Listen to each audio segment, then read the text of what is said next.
Hi YouTube. Let me show you my CB base station antenna, and I'll tell you about my install. I don't know a lot about this stuff. I was real lucky. I found a web page, a web group called Radio Reference. Really smart guys, incredibly helpful, super good. I could have never done this antenna without them. I'd like to, while I'm talking about Radio Reference, let me thank the following guys that helped me. The Great Bill of Kansas, WA0 CBW. He was so helpful. He knew so much. All these guys did. PRC guy, Merlin, M. McKenna, K4EET, RFI, EMI guy, and Slow Mover. Those guys were very helpful to me. Saved me from making a ton of mistakes. I would have had to redo this about 10 times if it wasn't for those guys. So let me show you my antenna. I wound up buying an Antron 99. The guys at Radio Reference actually told me to buy something better, but everybody I knew that did these YouTube videos and long distance range tests and stuff like that, they all had the Antron 99, and it all seemed to work really good for them. So every single person I watch has the Antron 99 I wanted. It's actually a Solarcon A-99 now. But let me show you my thing. So I bought the antenna. I'm going to take this off. Let's see here. How do we get it off? Not used to doing these things. All right, there's my antenna up there. Now I bought the ground plane kit. It was 40 bucks. For 40 bucks, why not get it? I don't want to have to take this thing down if I find out I need it afterwards. So there's no way that I wasn't going to buy the ground plane kit. So there's my antenna with the ground plane kit. What I did is I put it on sawhorses. That's my little dog, Brady. Brady, what are you doing? So I put it on sawhorses. Now they told me that fiberglass Antron 99, the fiberglass will flake off, it'll peel, it'll crack, it'll do all kinds of stuff if you don't paint it. So I put it on sawhorses, and I painted the whole thing Rust-Oleum sky blue. It's a pretty sky blue, and it blends right in with the sky. Then, after it was all dried with the sky blue, I grabbed some gray paint, and must be a rabbit around. I grabbed some gray paint, and I started putting little dots here and there, little streaks here and there, kind of like camouflage. And the gray, Rust-Oleum sky gray, did that pretty well. And then I bought a cloud white, Rust-Oleum cloud white, and I put a few dots here and there on it so it would blend in on a nice day, and you don't notice that antenna. Now I was going to buy some long pipes and put all the pipes together and just screw them together and put the pipes up. But they told me, no, don't do that. That's what they always break at the joints where they're screwed together. I'm a plumber. I know when they put the threads in, they have to cut the threads.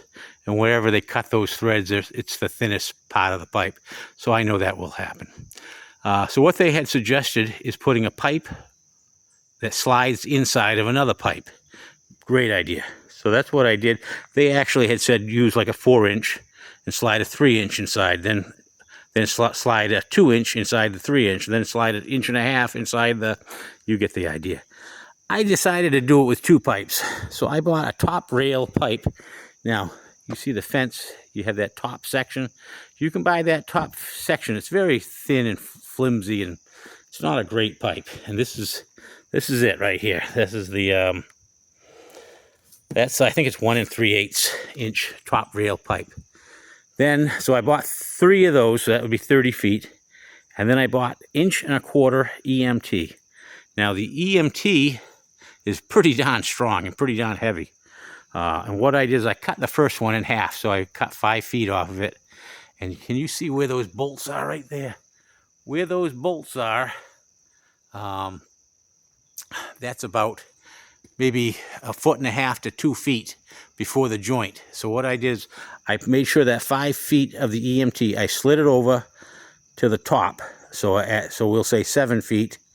So I went up 7 feet, 7 feet on the top rail post, made sure the EMT was covering the joint. Then I bolted it. So I drilled a 3/8 hole.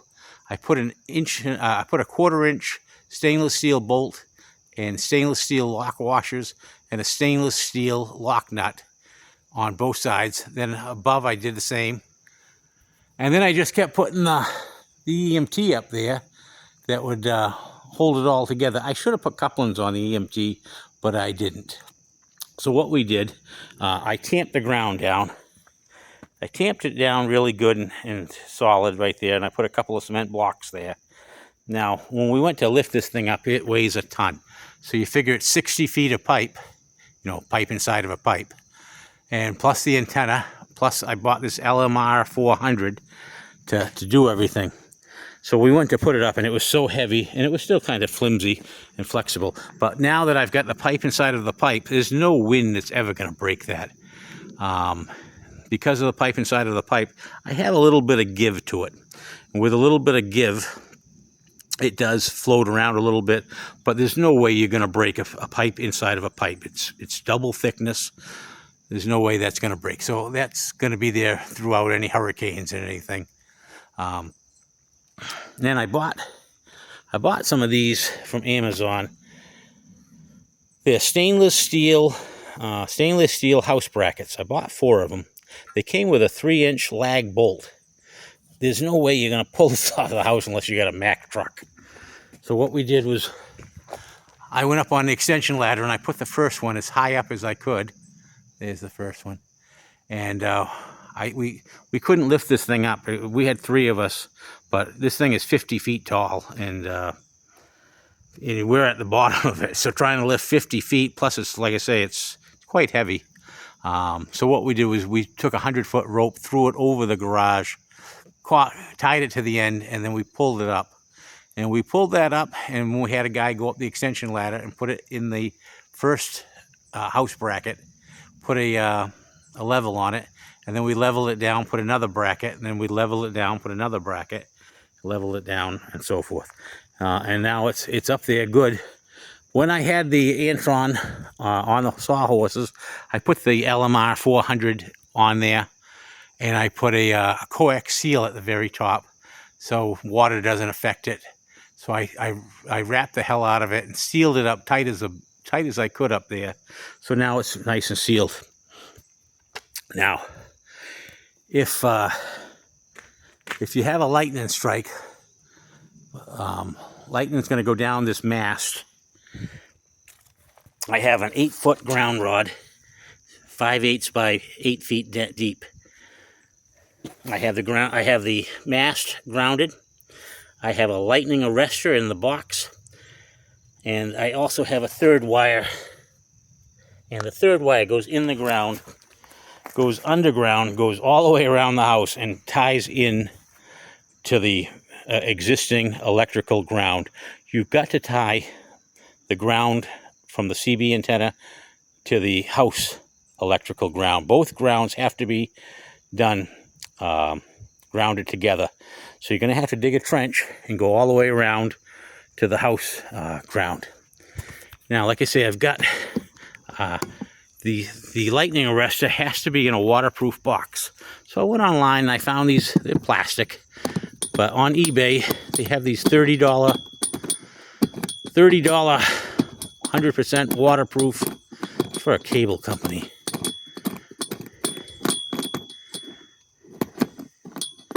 Hang on a second, let's see.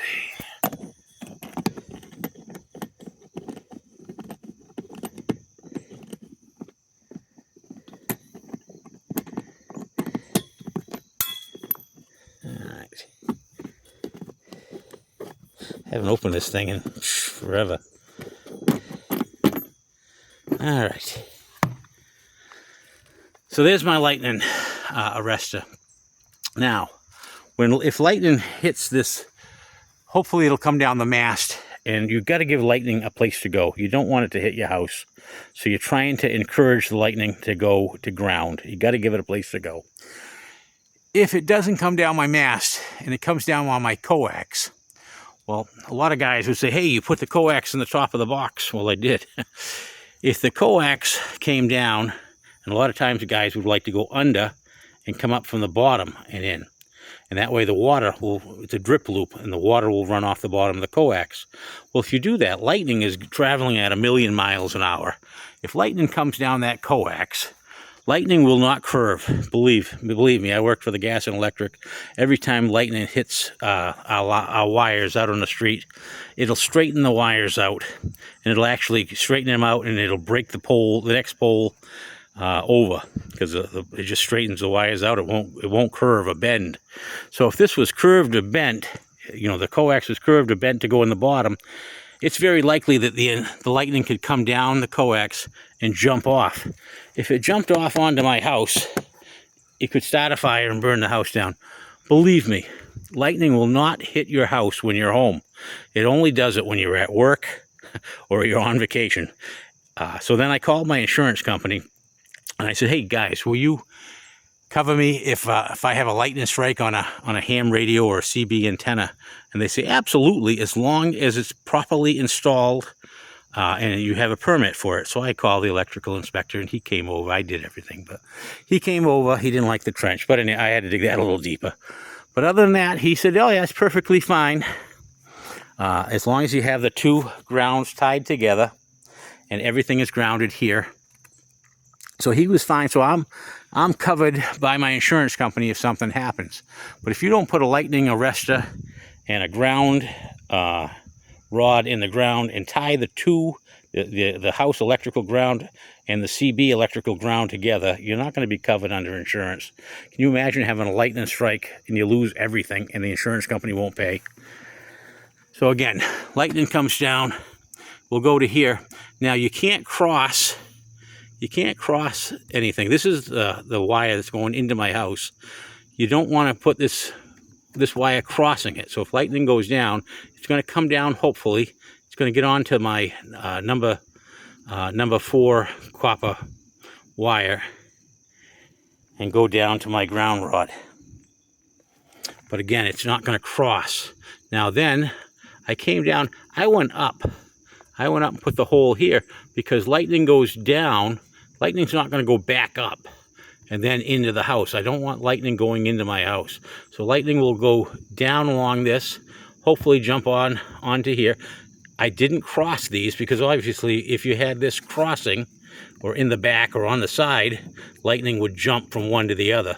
But this is a better ground going to the ground. So if lightning's on this coax and it goes down and it jumps anywhere, it's going to jump to the ground wire and go right to ground, and it shouldn't go into the house. Now I bought this beautiful waterproof box, and it is, but I noticed all my fittings were turning green. You can still see it's turning a little green. I've got it silicone. So again, I couldn't go in the bottom. I had to drill a hole in the top, and I siliconed the ever-living heck out of it. So now I know no water gets in that way. But I'm very surprised. I'd come out and all my fittings would be green with corrosion, like water was getting in there. And I know no water's getting in there. I have a couple of little holes just to let the moisture out and let water out if it does get in there, but no water's ever gotten in. Not yet, at least. But it still kind of did it. So what I did is I bought the Coax seal. You wrap it. They have a rubberized tape, and I wrap the rubberized tape around here, very strong. And then after the rubberized tape, I put regular electrical tape on it to hold it in place. And according to DX Engineering, that'll work pretty good. So that works well. I mounted this box a little too far down. What I had to do is, I had actually planned on coming down with the LMR and going under and in the bottom. Well, then I found out you can't do that. You have to go straight, so the lightning will go straight. So I cut it to make my, so I had to cut the LMR and solder an end on it. Well, when I soldered the end on it, it was a little too short. So I should have moved the box up, but I had already drilled all my holes. And I already had mounted everything. So I couldn't move the box up. So what I did is I just took some PVC pipe. That's what the PVC is here. And that just kind of gives it a little bit of support off of here, because I can't tape it over here anymore. The great Bill of Kansas had come up with a great idea. He had actually said, mount the box onto the mast, which was a great, WA0CBW had said to mount it onto the mast, which was a great idea. But this box is really flimsy. And if I had tried to mount it on there, every time the wind hit it, I think it would bend and move and thing. I didn't want it on there. I wanted to be able to disconnect my coax and take this down and adjust it if I needed to. But as it turned out, 3 of us working for 2 hours to try to get that thing up in the air was a nightmare. I do not ever want to take this down again. So before we put it up, I actually took 2 pairs of channel locks and I squeezed those tuning rings together so they wouldn't move. And thank God it was right on the money. The SWR is whatever, 1.2, 1.3. It was great. Great right out of the job. So I have, this is RG8X going into the house. Thick enough. I just drilled a hole through the house. I siliconed it up. Ran the wire up. Now those are, I just sent away to Amazon, and I got cable TV coax clips. And I was able to clip that going across. Came across. I dropped it down. This is my workbench. And I just went to the back of the CB with it. I actually put a filter choke on the back, but the filter choke is doing nothing for me whatsoever. So I think I'm going to take the filter choke off. Slow Mover had said, try the filter choke. I think he was more talking on a mobile installation than a base station. But at any rate, it doesn't do anything for me, so I'm going to try it in my mobile. I also put this on a, what I did is I took a computer monitor arm. So if you buy a computer monitor arm, it just clamps. It just clamps to the side of a workbench or to the back of the workbench. And I bought this one's about 2 feet tall. So now it's off my workbench, and I can swing it out here, get to the back, or I can swing it out of the way. But when I need to work on it, I can just swing it there, and I can see it clear as a bell. And I have my whole workbench back again. This was very expensive. Obviously, I had to buy the 60 feet of pipe and the ground rod. Number 4 copper ground wires, the ends on LMR 400 and so forth. I called up DX Engineering because I needed to cut the LMR 400, and actually that GR8X I needed to cut. I had bought 100 foot and I didn't need 100 foot. So I needed to do that. So I called DX Engineering. They sent me these crimpers and strippers, two sets of crimpers. I got LMR 400 ends, and RG8X ends, and 2 sets of jaws for it. I couldn't do it. I kept trying and trying, and I kept calling them and saying, this is not working. They sent me the wrong stripper, the wire stripper. So every time I stripped the wire, it was the wrong size, and it just wouldn't work. And finally, I got them to say, oh, we know what happened. We sent you the wrong one. So, but anyhow, I have all that. These were like $45 a piece. These crimpers were $50. The jaws were $20 or $30. The ends were $25 a package. I spent over $400 just at DX Engineering, which great people, great products, very helpful. They sent everything out. But by the time I spent $400 at Home Depot, bought all the LMR 400, bought the waterproof box, a computer monitor arm, on and on and on. I must have $1,200 into this. but it's a fantastic, what are you looking at? It's a fantastic installation. I'm very happy with it. I may not have everything correct. I don't know everything on all this stuff. I talked to a bunch of incredibly smart guys. I took bits and pieces from all of them, and this is what I did. Seems to be working out fine for me. The electrical inspector was happy with it, so everybody seems to be happy. If you buy a radio, a CB, try to get noise reduction technology. They have this new noise reduction technology that clears up the background. It's unbelievable. All the normal hiss and pops and all the background noise, it cuts most of that out, so you can hear people far, far away. And this is a Driver Extreme 901 speaker. It's a crystal clear speaker. I mean, it's just an extension speaker, but that particular one is just crystal clear. So between the noise reduction circuit and that crystal clear Driver Extreme 901 speaker, I can hear people far, far away, and I can hear them pretty good, and my hearing is terrible. So that worked out pretty good. So I'm very happy with my install, and if you can get something out of it for you, great. But that's how I did it. So you're going to need three clamps on the ground rod. Make sure the mast is grounded. Now all the weight, like I say, this is incredibly heavy. Well, none of the weight is on these stainless steel brackets. I painted them gray. I hate rust. Absolutely hate rust. So I know they're stainless steel and they're not supposed to rust. Well, everybody tells me that, and I always see rust. So I painted them gray to match the house. But all this weight is basically on that cement block. All these are doing now is just leaning up against the house. And again, it's not going anywhere. So I hope you get something out of it.